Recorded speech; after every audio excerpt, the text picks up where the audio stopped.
There's a bunch of people who start the Christmas season early.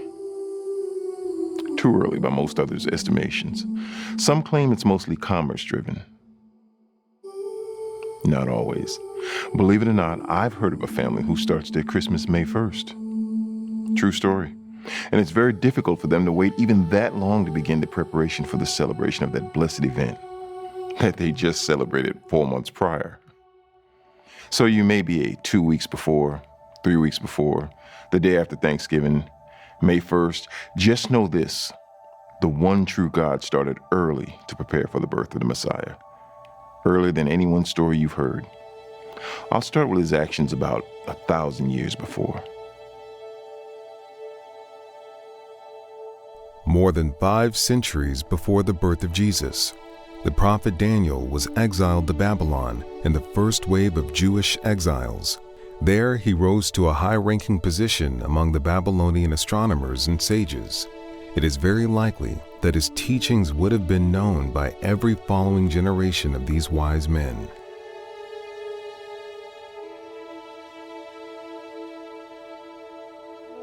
A 1,000 years before Jesus was born, King David ruled over Israel, the height of its glory.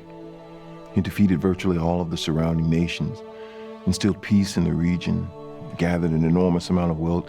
Yet Jesus said that David acknowledged a day would come when a new Lord would rule. And Jesus strongly indicated that he was that Lord. Several prophecies in the Old Testament testify that the Messiah would be a descendant of King David. For that to happen, God had to keep the line of David alive through all of the upcoming disasters that were to befall Israel. And there were a lot of them. Babylon.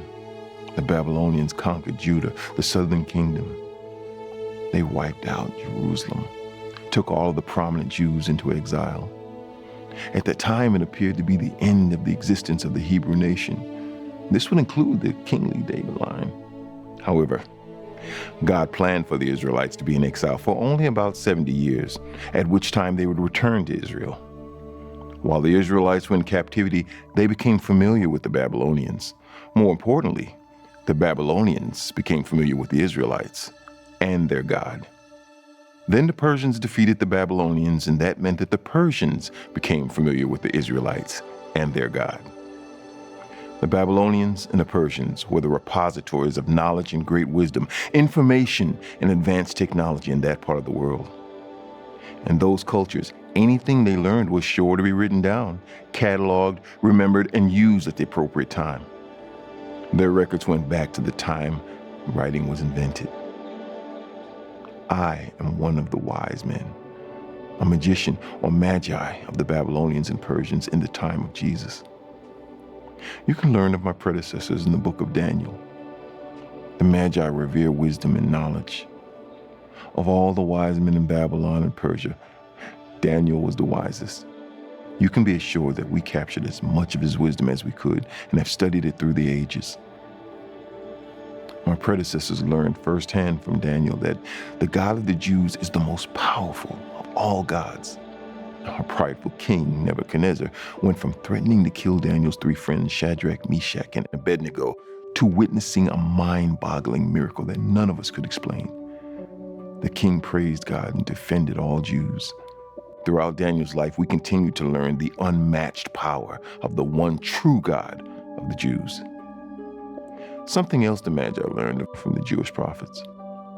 One day, a Savior will come. We don't know when, we don't know who the Savior would be, but we would watch the signs and study world events so that when that Savior appears, we will be able to worship him.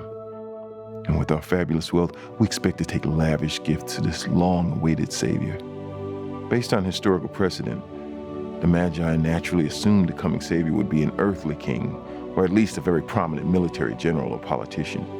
The hopes of the Magi were first sparked when Alexander of Macedonia ascended to the throne at the age of 20. Alexander the Great. Rumors of his wisdom and military prowess reached us immediately. We dispatched 3 Magi to be observers.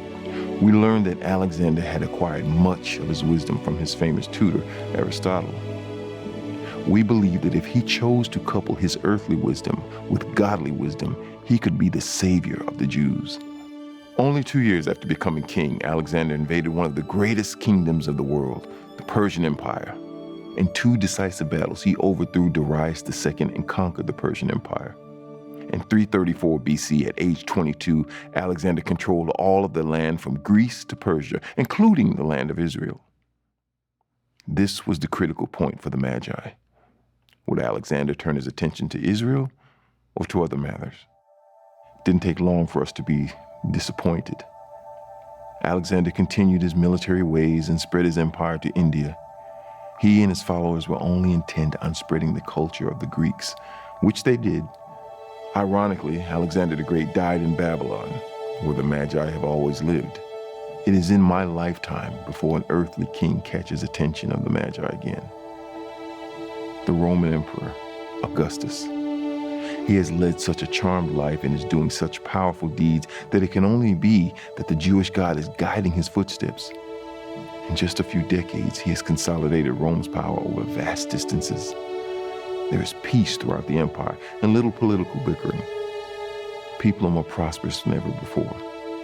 The Greek language of Alexander the Great is the international language, so all can communicate easily. For the first few years of his rule, we watch him closely. How will he treat Israel? Basically, he treats it like any other country of the empire, but does seem to give the Jews of Israel a few extra privileges. Most likely those are done out of expediency in keeping the peace, not because he has any special love for the Jewish people.